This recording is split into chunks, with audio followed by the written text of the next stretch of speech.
मैं पंडित एस.एन. ओझा माँ अम्बे चैनल में आप लोगों का स्वागत है।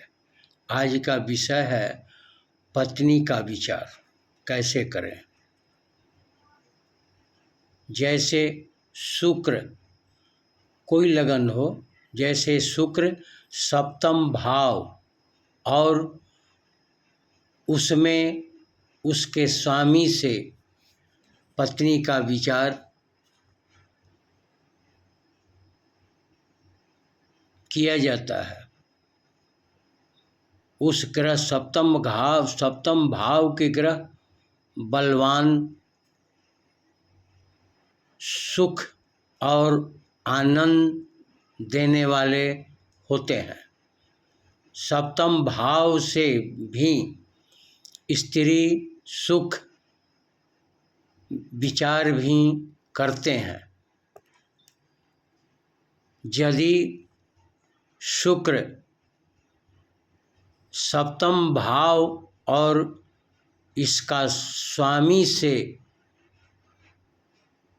अगर कमज़ोर हो तो ऐसे व्यक्ति का विवाह से पत्नी से सुख नहीं प्राप्त होता है। स्त्रियों से आनंद प्राप्त होगा कि नहीं, इसके लिए 12वां भाव का विचार करते हैं। 12वें भाव में शुक्र अगर बैठे हो तो आनंद सुख देते हैं। यदि पहले भाव का स्वामी 7वें भाव के स्वामी से कमज़ोर हो तो जातक का विवाह अपने परिवार से अच्छे परिवार में विवाह होता है।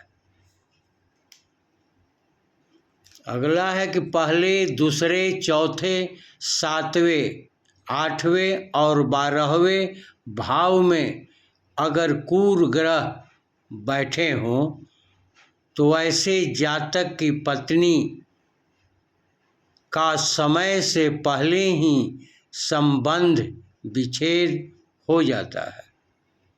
यदि इसी प्रकार के ग्रह दोनों कुंडलियों में हो, यानी पति या पत्नी के कुंडली में हो, तो इनका अशुभ फल समाप्त हो जाता है।